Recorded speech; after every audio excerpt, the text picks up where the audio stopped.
Welcome to episode number 238 of the Canadian Prepper Podcast. We are recording May the 5th, 2024. My name is Eric, host of the show, based in Southern Ontario, hunter, target shooter, ham radio operator, and of course, computer geek. As a first responder, witnessed an over-reliance on emergency services during major events and started a small preparedness company to help people get prepared for at least 72 hours, if not longer. I'm sorry, I just got to do it. You can no longer call yourself a computer geek if you can't turn the machine on. Hey, I could turn the machine on. The monitors wouldn't work. They are working now. I fixed them. Computer geek. Yeah, okay. You had a whole week to get on with fucking IT support and have someone figure it out for you and remote access in. So we'll see. But hey, at least he shows up and the intern doesn't. So I'll give him credit for that. So. You know what? The remote support guys swore they were from Microsoft. They only asked for my SIN number. I gave it to them. Yeah. They fixed it. The weird thing is I'm running Linux. But And I'm Jeff. I'm based in Central Ontario. I'm a target shooter, ham radio operator, general overall handyman, weather nerd, and not a computer geek. My name's Pierre. I'm a tactical beard owner. I do t-shirts and stuff. Government critique. The reason we hit the explicit button. Definitely hate technology after my few things I learned this weekend, and may or may not be wearing pants. Do I have an episode for you? So funny. You'd like, it's terrifying, just terrifying. We'll go over that soon. And if you want to help support the show, buy some swag. We have the Canadian Prepper Podcast t-shirt and the Tactical Velcro patch on our website at prepperpodcast.ca. All proceeds help cover our podcast costs. And if you're enjoying the show, please take a few minutes and submit a review wherever you found us. We want your feedback, even if it's bad. We also invite you to reach out and tell us about something you have learned this week. You can email us at feedback@prepperpodcast.ca. All right, so we've got some spring tidying content for you in this episode. Well, let's start off with some relevant news articles. We'll update you on what we've done for our personal prep since the last episode. Then we're going to get into the main topic. It's springtime, so time to switch around some preps. All right, so first thing off is, I guess at least in Canada, I'm not sure about our U.S. friends, but this coming week is Emergency Preparedness Week. So you may find your local fire departments or emergency management maybe doing some displays or some seminars or something. Sometimes I've heard they give away like smoke alarms, stuff like that. So if there's something in your area, go check it out. You never know what you might find, and you might get some good information. Isn't every week Emergency Preparedness Week? It is on Sunday nights.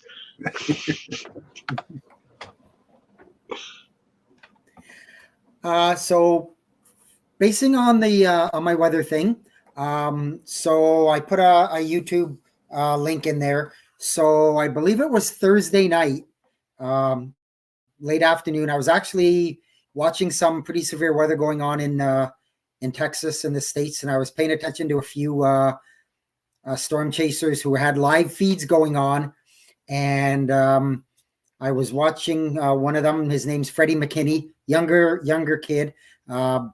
His dad, who wasn't with him, but his dad's been at it for a long time. Anyways, he's following the tornado. You can watch it live. He's, not even a half a mile from it. You can clearly see that it's picking up debris, shingles, whatever. Looks like it's kind of maybe hit a house. He goes down, turns into the driveway, and the family is running down the driveway, carrying their young son, who is bleeding profusely from all over the place. He whips them into his vehicle and boogies them off to the hospital, and everybody survived. I seen the kid. He's got some pretty good injuries, but everybody's alive, breathing, talking, whatever. So kudos to him for being there. And it's funny, a lot of those storm chasers are are also search and rescue trained.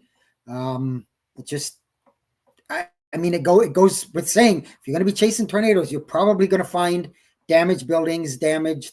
So, a lot of them are volunteer firefighters and they deal in search and rescue and stuff. So, it was horrifying to see on his live feed, but then again, it was a good thing to see too. So, kudos out to him. And my second article, you never really know when the first aid training is going to be needed, right? Absolutely. Yep. And following again on the weather thing, Texas, especially around the Houston area, they've had several days and rounds of pretty severe thunderstorms. Like I said, that tornado was near Abilene, so it's a bit of a way away, but not that far. And they can't keep up with the rain now. They're getting a lot of serious flooding. There's millions of them are under flood watches. There's been a lot of water rescues and stuff like that. So again, training, you never know what's going to happen. Always have a paddle board on standby. Maybe two, right? Yeah, maybe two. Yeah. Awesome. All right, let's move into what we've done lately for preps. Let's kick off with Jeff. Me again? Like, come on. I know, right? Yeah. So much talking from Jeff. Yeah, I know. I was going to say I didn't do a lot in the writing part of it, but I did a lot of work. I did a lot of yard work, a lot of cleaning up, spring cleaning, as we're going to talk about. Did some more work on getting my firewood in for the upcoming seasons. And yeah, that's about it. I noticed you said seasons there, as in multiple. That's good. Well, I already have my wood for next year already, so I'm working on 2 winters from now. So, but I probably have more wood than I would even need for that. So there's nothing wrong with having seasons of wood. It's almost like you're prepared or something. It's almost like you've done this once or twice. Weird. You never know. For myself, tons and tons of travel for work, been all over the place. So did the typical OPSEC stuff for new city, new hotels, all that, kind of map out the hotel, map out the area that I'm in, kind of get comfortable with it. So that was interesting. A whole new city and location I've never been to before. So, and then when I got home, learned a new skill. I've been saying I was going to do some reloading and finally did it. Made some 9mm, and shocking, they went bang and not like blow up the gun bang. It was good. Yeah. I mean, did you test all the loads you posted pictures of? No, I did not. Okay, that's why the gun didn't blow up then. Yes. I may have posted some initial pictures of my first, 15 or so. I was like, this doesn't look normal to me, but I've never done this. So I asked the brain hive of the panelist crew, and the first few I made were a little crunchy, squishy, accordion. Over crimped. Yeah, no, not even over crimped. Just too much muscle. I've been going to the gym too much, I guess. Yeah. No, you just didn't relax the throat enough. Yeah, that's exactly it. Yeah. Don't forget to cup the balls. I know. But so it was good. I was happy that they actually worked. Yeah, that's always nice when that works and it doesn't cause a giant disaster. Like the first time I reload and stuff, I was like, is this gonna work? Like safety squint and just squeeze the trigger and yeah. So it's always nice when that works out. As for me, well, we finally got our sewage problem figured out, and the water. Well, I mean, they upgraded water as they were doing sewage. We had some issues a little while ago when we moved in. Our front pipes were being crushed because they had non-corrode sewage pipe coming out of our house, which is literally just like tar paper rolled up. So it was all crushed and everything. And then when they opened that up, we're going to replace your water main. So they changed that live. So they washed half the house because that had a bunch of pressure. Replaced a bunch of piping on the city. Thankfully, all the extras were on the city's side and not my wallet side. So that was nice. So that's good. Yep. And then we went and checked out a new store yesterday while we were in Ottawa. because daughter's getting into doing a little bit more hiking and camping with Girl Guides at least, and also good for us as well. Well, the giant dilemma everybody has with kids is, do you spend good money on boots that they're going to wear a few times and then outgrow in next to no time? So we tried out a new store, Decathlon, that was recommended. Decent pair of hiking boots for like $40 for a kid. I was like, can't go wrong. You spend that on an okay pair of winter boots and everything. Excuse me. But this store creeped me the fuck out. Like, there was no cash when you got there. They had a screen and you just threw your stuff in the box one by one, and it like auto loaded exactly what you put in there without like scanning anything. And then it was creepy. I don't like technology. And then the Google thing that we were talking, like, so many things. I want to go back to smoke signals or sending fucking pigeons to people. Like, it's creeping me out. Be careful, So those pigeons know where you live too. Yeah. I just have to go back, Pierre, to the whole sewer line thing. You Yeah. know it would have been fixed long ago if you stayed away from Taco Bell, right? I don't do the Taco Bell, but Anymore. yes, definitely not. No. So we got brand new piping coming from the city main. So we pretty much got 2 new services into the house for pennies on the dollar compared to what it would be for anything else. So new water coming in and new sewage going out. So we're good and ready to rock. So now Taco Bell for everybody. It's back on the menu. Yeah. We've got Jeremy V in the live chat jumping into. Mentions that after 3 years of working on it, whenever I have time, finally installed my whole home ATS. After also finally getting my Generac service tech, and then he puts in quotes, license. So awesome. Nice work, Jeremy. Nice. There you go. Well done. All right. Very good. Well, with that, do we move into the main topic? So figured we'd touch on spring preps. It's about that time of year. Now we're a little bit later into it than we've done in the past, I believe. But finally, the nice weather's here. The snow is gone. Not that it even really showed up this winter, but No, it did not. it's the nice weather's here. It was like plus 20 yesterday. Gorgeous, nice and sunny out. So figured we'd start touching on spring preps, what we need to kind of focus on, and just a quick reminder for everybody, because we like to do that around the time that the weather changes and the seasons flip over, just to give you a good reminder of what you should be doing. So with the spring, we've already touched on garden planting and planning and all that kind of stuff, but if you've missed the last couple of episodes, I see Melissa in the live chat here, she can chime in on a few things, I'm sure, but getting those gardens ready to go is probably top of mind for everybody right now. Getting the soil all ready to go, figuring out what you want to grow, starting some of those things inside right now. All things, if you haven't started, it's time to start. Yeah.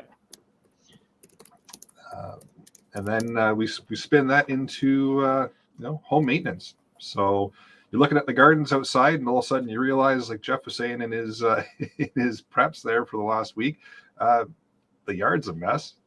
There's all kinds of things to clean up. There's, all of a sudden the grass is growing again. Things that come down throughout the winter. Time to kind of clean up outside, because it hasn't been nice to do that in the winter, but now the weather's nice.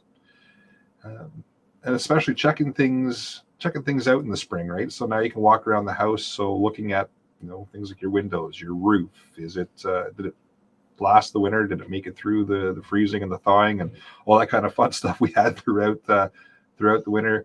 Your gutters, check those again. Usually they're not too bad. If you check them in the fall, they shouldn't be too bad now.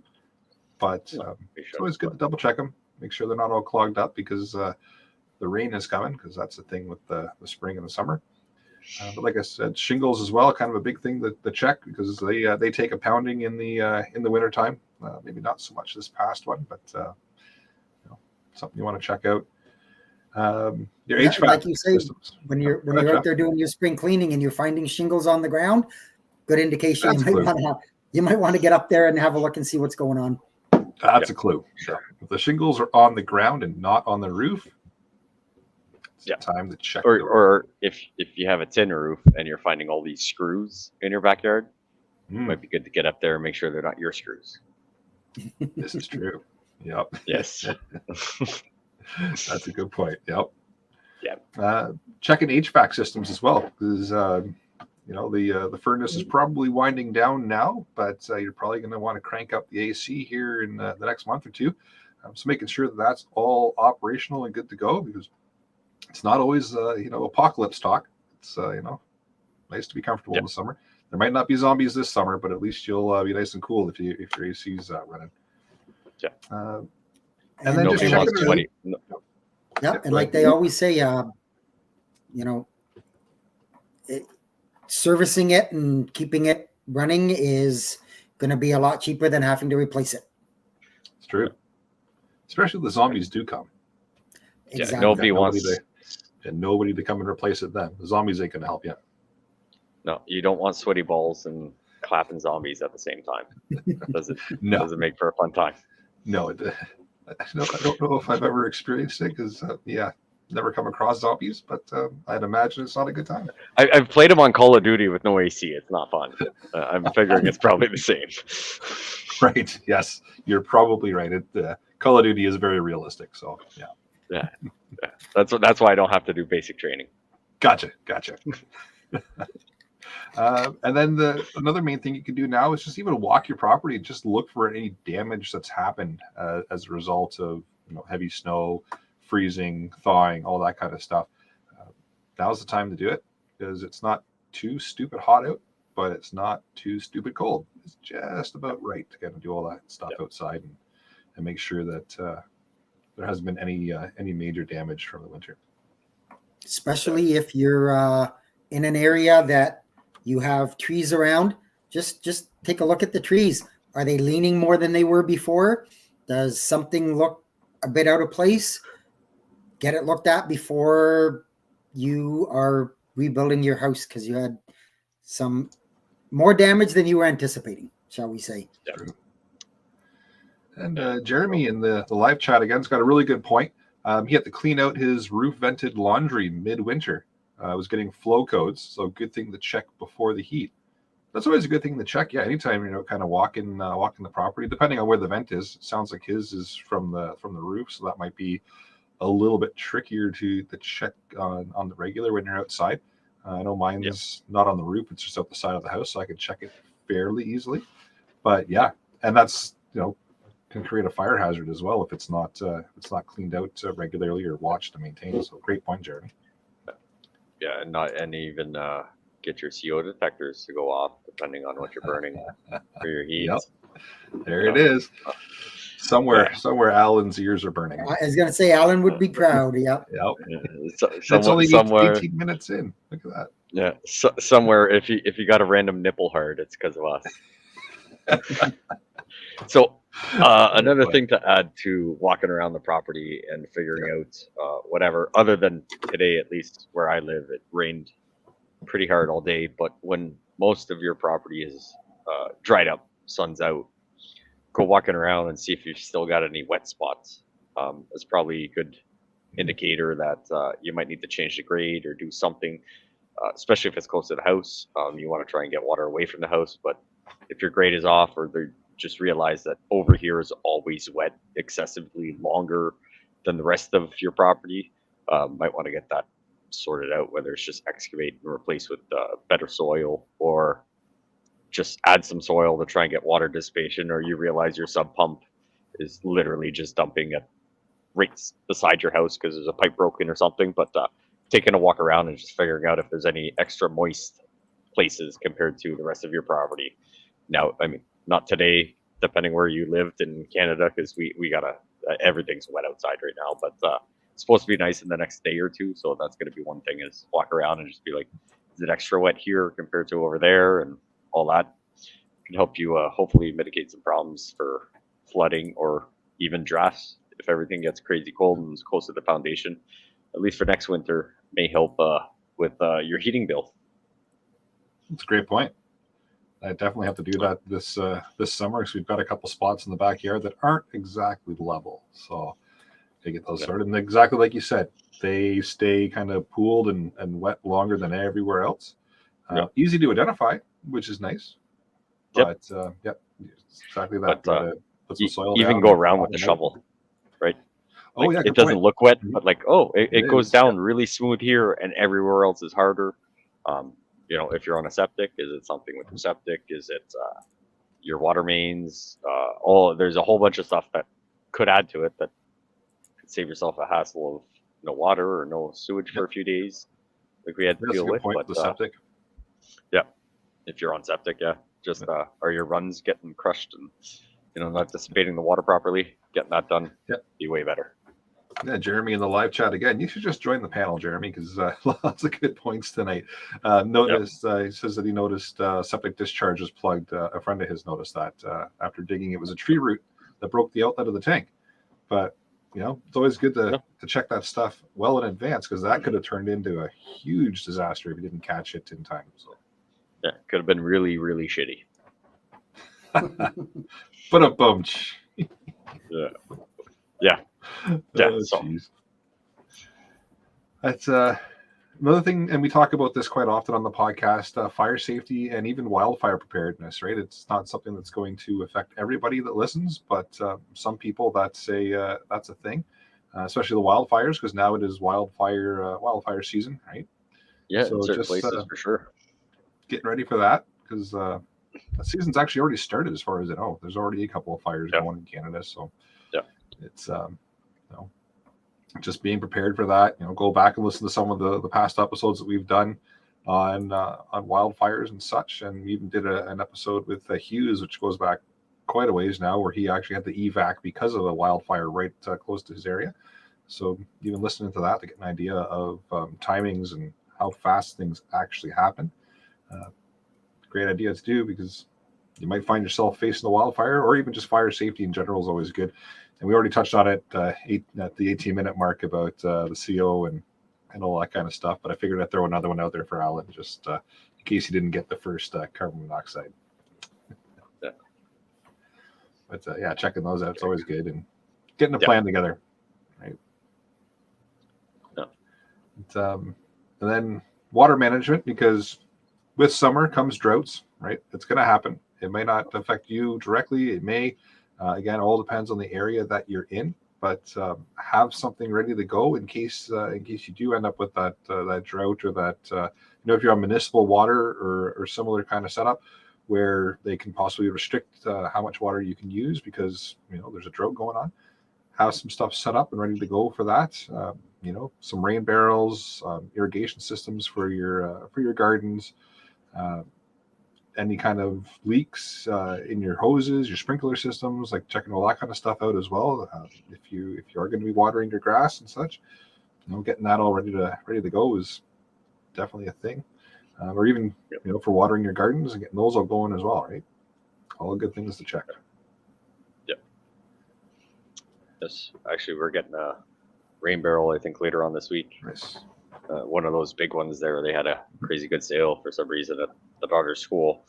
They had this fundraiser. We got the big square tote for like $175. Nice.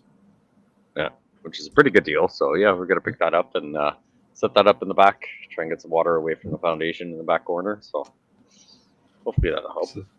That's the thing. You don't want water in the foundation. It's not good. No. Or anywhere near it. Nope. Oh, nope. Definitely not.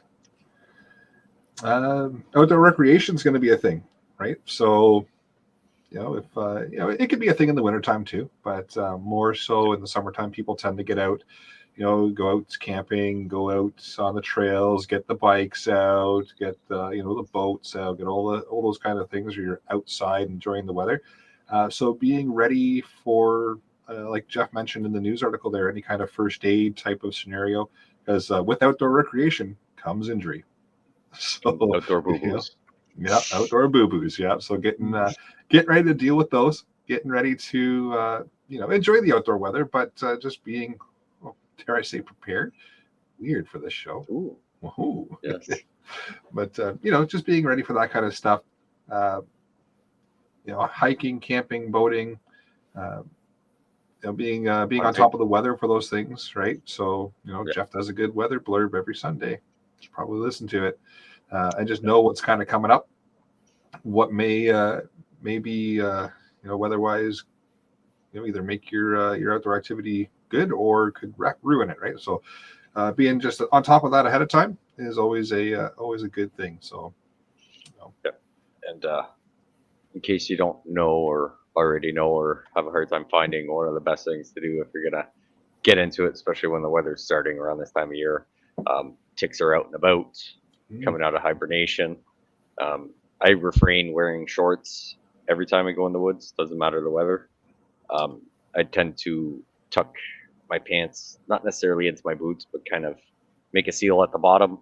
And if you're gonna go through an area that might be known for ticks and everything, get a good duct tape or packing tape or whatever.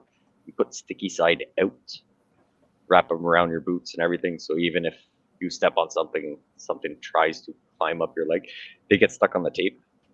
You'd be surprised how many bugs and things you can find on that tape going for a 2-kilometer walk through the woods. That will make you rethink a lot of what you do outside in shorts and everything, in my opinion. But yeah, it's a trick someone had mentioned, and it's been a time saver. Yeah, get your whether you put your pants in your boots or whatever, and then right around the top of your boots, put the sticky tape out. Kind of cover your pants. You're wearing pants; they got to climb up your pants. You could probably mitigate a lot by having a good tape on the sticky side out, and yeah, it'll catch all the critters that you don't want crawling on you or getting bit or potential disease or whatever. But yeah, it's a good trick. It's a good trick, and it's good to know you wear pants outside. Good. Well, those kind of outsides, yes. Yeah. No pants for podcasts, but pants outside. It's good. You come over for a barbecue, it may be a different scenario, but going hiking in the woods, I'm wearing pants. If I ever come over, you better be wearing pants. I make no promises. Jeez. Another good thing with the seasons changing, we get into this. Well, pretty much every season we mention this. It's always on the list, but just an emergency kit check. Check your go bag, your bug out bag, your get home bag, whatever you want to call it. Check it. Rotate the gear that's in it. If you got a bunch of stuff in there right now that's kind of set towards more winter, you got change of clothes in there that's all geared towards winter type of weather. It's time to swap that out. Check your food that you're carrying in there. Check anything else that you may be carrying. Maybe use it and replace it. Yes. Because why not? Because you should be carrying stuff that you like anyways, right? So time to cycle that out.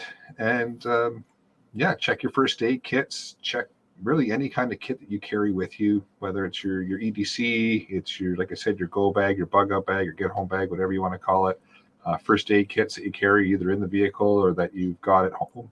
It's time to check them out, cycle out anything that's old or you're kind of questioning its reliability on. Time to cycle it out, and get it ready for those outdoor ouchies like we mentioned.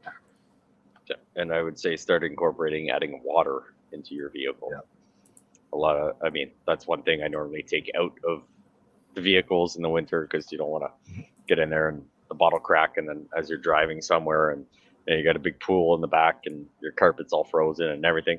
But we're pretty much at the temperatures where you don't really have to worry too much about freezing. So you can add in a case of water or those 4-liter jugs, and every Sunday before you watch the podcast, go dump the water out, replenish it. So it's going to be good and it's not going to make you sick if it's been sitting in there for 6 months before you use it. But just put it into your weekly thing of making sure to take that out and give it to the dogs, or you drink that on Sundays and fill it up before going to work on Mondays. Good point. Yeah.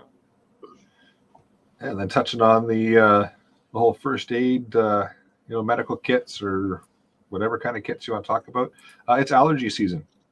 So for those of you that suffer from seasonal allergies, it's time to no news to you, and make sure that you carry it.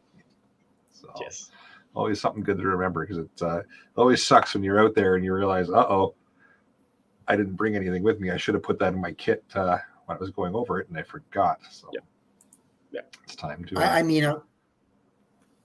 a lot of people carry them anyways, but Yep.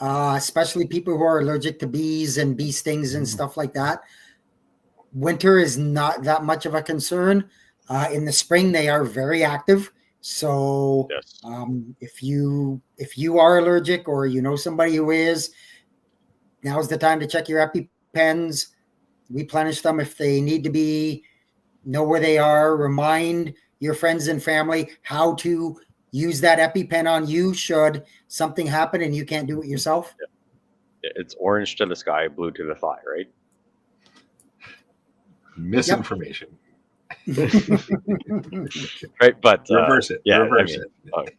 Okay, yeah, okay, that makes sense. Yeah, Oh, blue yeah, to the right, sky, but orange to the thigh. Right, right. Yeah. yeah, Yeah. but yeah, you'd be surprised how many people take that for granted. That it's so simple on how to work, and how many people don't understand how that works. So, if you've got some friends or made new friends, which I would not recommend, people are horrible. But making sure that if you're going to hang out with people, and you're ever just curious about it, like, hey, if something happens, do you know how to use this? Takes 30 seconds to show someone how to use an EpiPen. Yep. So yeah, you never know in case there's ever a time where it's gotten too bad that you can't do it for yourself. Being around people that are hopefully competent and know how to help you out could make a life and death scenario for you. It's a great point. Or even just yourself, if you don't have anybody immediately in your friend group or family or whatever that has that allergy, just familiarizing yourself with how to use an EpiPen could save somebody else's life, right? Could be a complete and total random stranger that you don't even know, and you could stumble across that scenario one day and make the difference because you've pre-planned and know how to do it. Yeah. So, yeah, that's a good point in the EpiPens. 'Tis the season for sure. Yeah, I don't even know if it's a for sure thing, but I'm pretty sure if you went to a clinic, pharmacy, sorry, and they're not crazy swamped, and you ask to talk to the pharmacist and just be like, I don't have this, but like just in case, like, can you show me how to use this? I'm pretty sure they would be way more absolutely. They'll take the few minutes to show you how to use it just for your own information. If you're ever insured, you don't trust the used tubes. Yep. Could And definitely. while you're there, pick up some naloxone because doesn't cost you anything. Because it's the hand season. it out. It's always the season for naloxone, though. But right, but now you have a reason to be there, right? And you can spark up a conversation with Mhm. them and say, "Hey, I also wouldn't mind learning about this while I've got your attention," right? And yeah, they're usually pretty helpful and Yeah. most likely help you out. Yeah, that's a good point, though. Striking up a conversation with a trained professional that you can trust, because I wouldn't necessarily trust the guy that's got 6 naloxones on his back. Yeah. Yeah. We already kind of touched on pest control. That's another thing. They come out in they're out in the winter, but not as much as spring and summer, right? So the mice are on the move. The ants are coming out. The little bugger squirrels are all over the place now. They best stay away from my boat. And those little fucking flies that just like going in your eyes right now. I can't wait for a few weeks where they're a little bit bigger, but it just they love going through your eyes right now. 33 minutes. Yep. Yeah. Those little fuckers can die. Yeah, they can. They've been they're outside all day today, and they were everywhere.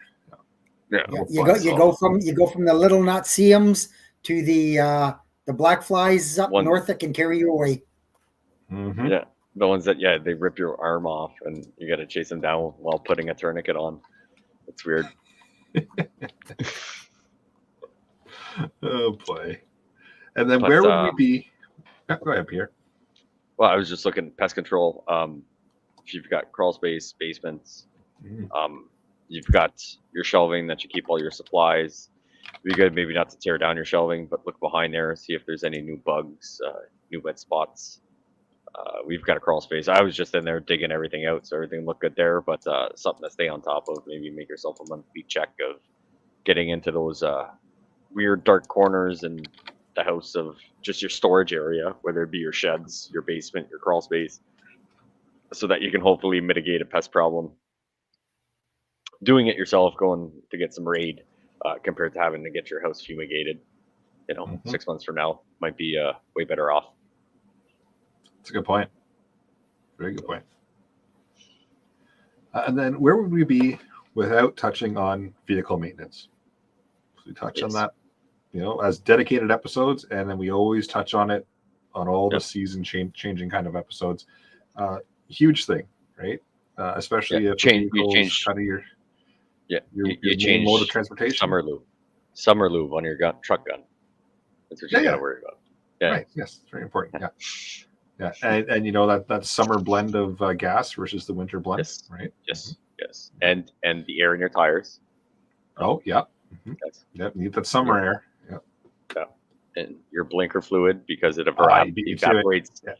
evaporates more in the winter than in the summer, so it's better off to do it in the it summer. freezes in the winter, so you drain it, right? You got to top it back up in the summer. Yeah. Oh, yeah, I guess. Yeah. So stuff like that, obviously, checking your tires, important, right? It's probably time to switch over from those winters to your all seasons, if that's a thing you do. Tire pressure is obviously something important to keep an eye on. Fluid levels, like we said, because that blinker fluid, you got to change that. Right? That's especially with the Beamer. Yep. Oh yeah. It takes like the extra expensive stuff too, right? So, windshield wipers, obviously something to check because they've taken quite the beating in the winter with all the ice and freezing and all that kind of fun stuff. And then just going over your emergency roadside kit, right? Did you use some stuff over the winter? Did you not? Is some of it maybe no longer viable? You got to switch it out. Checking that out, just making sure that it's good to go. And your spare tire, make sure that it's still in good order, right? That it's got air in it and it's actually going to do the thing that you need it to do if you end up with a flat. Yep. And on that, I'll continue a little bit. It's not just your vehicle. You're gonna start needing that small motor equipment now. Your lawnmowers, your weed eaters, your things that pull them out. Make sure that maybe over the course of the winter you haven't had a mouse nest get in there. We talk about pest control and have chewed wires or done something stupid. Test them, get them all. Make sure the batteries are charged up, all that stuff. And then on the flip side, your winter stuff. So your snow blowers and that, get them prepared to go to bed for the next 6, 8, 10 months, however long till we get the next snow. And so, kind of like your snowmobile, Jeff. Yeah. No, I had to. Also, I couldn't leave that sit. Yeah, I know. I mean, he did, but well done. Thank you. But also, if your snowblower was kind of on its way out, best time to buy snowblowers is not the beginning of the season; it's at the end of the season. Most of them don't want to ship them back to warehouses, put them on storage or whatever. So you'll probably get a very good deal in the spring for a snowblower, and in the fall for a lawnmower, weed eater. So yeah, maybe if it's that time where it's just like, man, this thing's on its way out, if you can hold on to it, make it last for the season, and get a brand new one in the spring and take it out of the box, but you can probably save a hefty few bucks on vice versa, right? Like whether it's your snowblower now or for next season for your weed eater or your lawnmower. That's a great point. No. Or, I mean, the lawn ornament that you can also use when there is snow. That too. It's true. Melissa mentions in the live chat undercarriage rust check. Good point. Yeah. Yep. Especially now that it's not stupid cold. Yeah, you'll get into some debates over that, whether some people are very passionate that you should do it in the fall. Other people are like, nope, you do it in the spring. There's very no, you do it in the middle of summer. Honest, it has to be above 30. I don't think there's a right or wrong answer as long as you're getting it done. I don't think there's a right or wrong answer, but some people can have their strong opinions on that. Yes, it's true. It's almost like grounding in ham radio. Just start all kinds of fights on the internet tonight.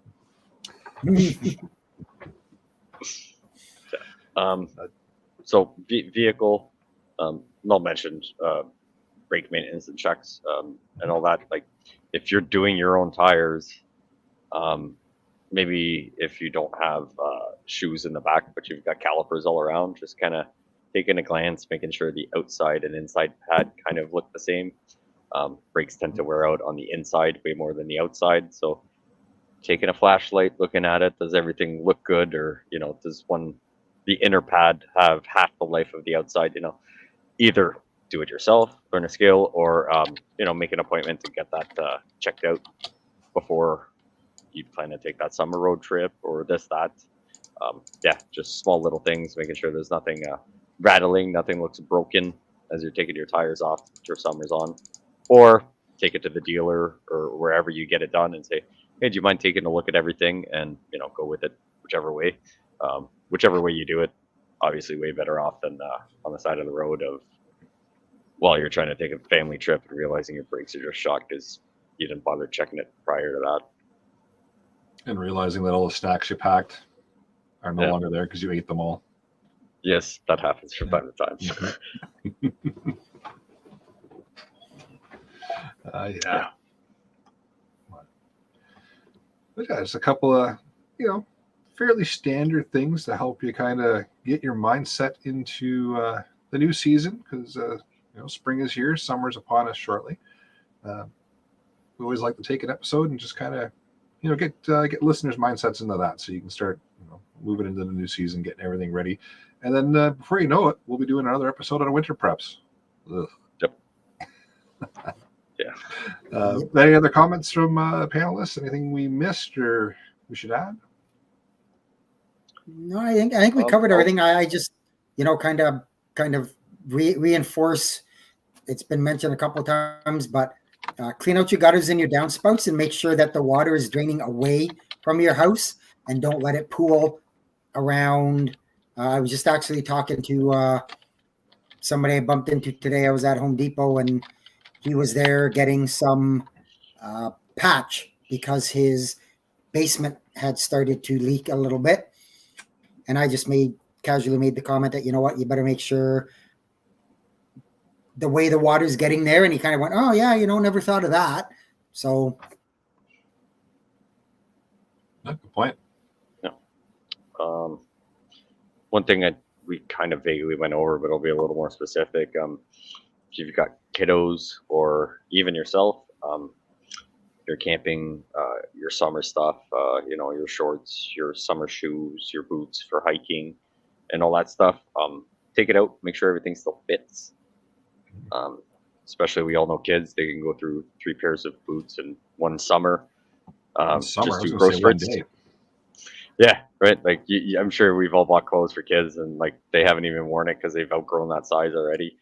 So yeah, just making sure that if you plan on doing those outdoor activities and everything, that you've got the clothes, the boots, and everything that you feel you should have for these events, that they fit. And if not, you can start looking for it because all that stuff's coming out. Chit chat with people, and I'm sure you can find somewhere to find a decent deal for the growing people and not break the bank.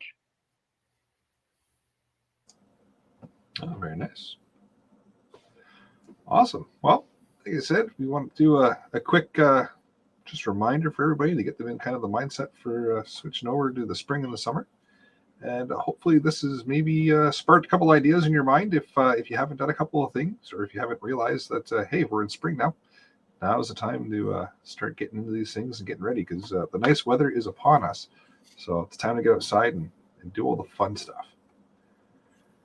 With that, maybe we'll move into the podcast challenge. So for this episode's challenge, we've got get ready for summer, get outside, enjoy the sunshine.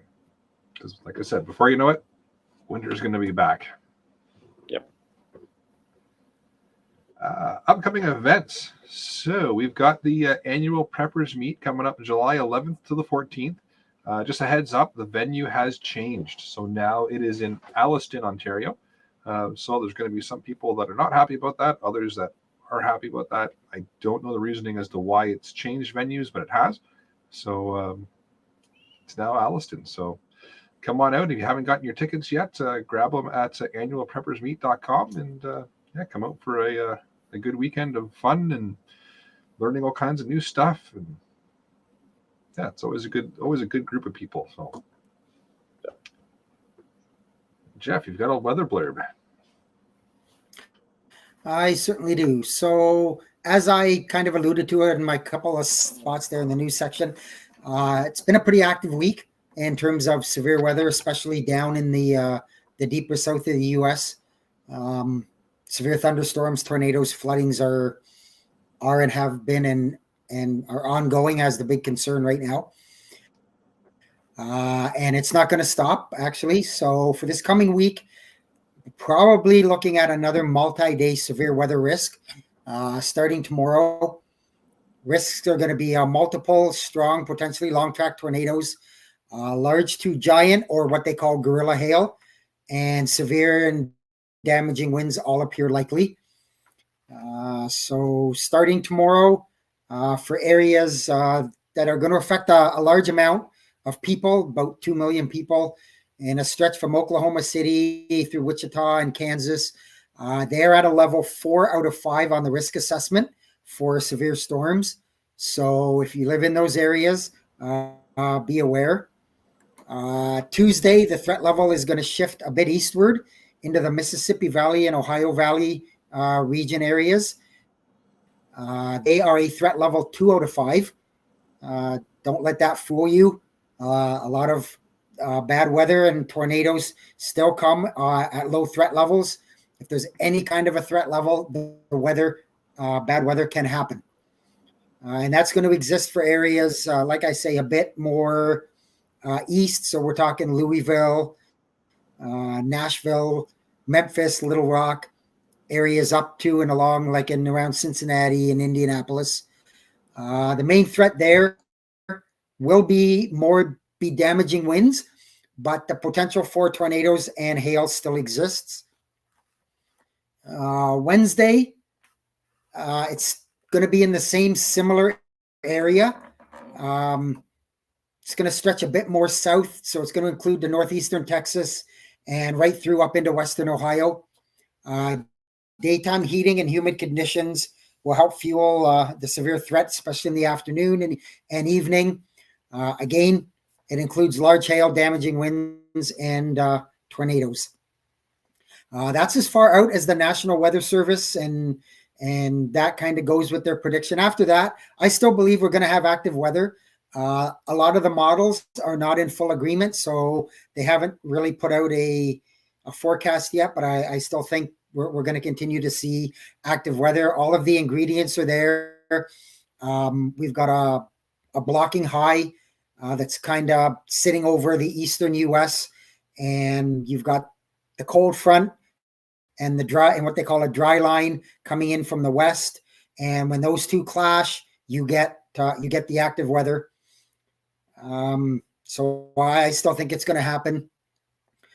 Presently, as we speak, today included, we had a tornado today, at least one I'm aware of. That being said, we've had 10 consecutive days of at least one tornado in the U.S., and I don't see that ending for at least a few more days. So again, if you're in any of those high-risk areas, be aware. And if you are not on our Discord, you should be. I do frequent updates on the weather part of it there, either the general weather or the tornado section for updates. I know, a few people have said, you didn't put an update for 2 days. Yeah, because nothing's happening. If I'm not putting an update there, you don't really need to be worried. Not saying you shouldn't be worried or you shouldn't keep an eye out, but it's not bad enough that it's on my radar, and I keep track of it pretty good. So, or at least I do the best I can. So, yeah, that's it for now. Awesome. I threw a link in the live chat there for everybody. If you are not on the Discord, follow the link and get onto it. There's all kinds of good conversations happening in there, including Jeff's weather updates. And it's just a great place to kind of hang out. And yeah, Ian's back as well. I think we mentioned that a few episodes ago, but it's always fun to I'm surprised he's still back, to be honest. I was going to say, if you do get into the Discord, make sure to send him a picture of your life straw out being used. He really enjoys those. So. All right. Well, with that, I'll bring episode number 238 of the Canadian Prepper Podcast to an end. You can find the podcast on iTunes, Spotify, or of course your favorite podcast app. I promise I'm going to get the episodes out here shortly. About 3 episodes behind as of today, getting them out audio version, but I'm doing that after the show. Please submit a review. It does help other people find us, and of course encourages the algorithm to, bump us up at least a little bit, maybe. And we do record these shows live on YouTube and Facebook. So if you want an early peek at the shows, please subscribe to our YouTube channel, Canadian Prepper Podcast, and click the notifications tab. That will give you an alert when we are going live. If for whatever reason you feel the need to reach out to me, it's feedback@prepperpodcast.ca. I might get the message to Jeff. Maybe. Yeah, maybe. You can find me off the wall customizing at Gmail or probably somewhere on the internet or on Monday nights on the other CPP Canadian Patriot podcast, why we discuss critiquing the government. It's a good idea. Awesome.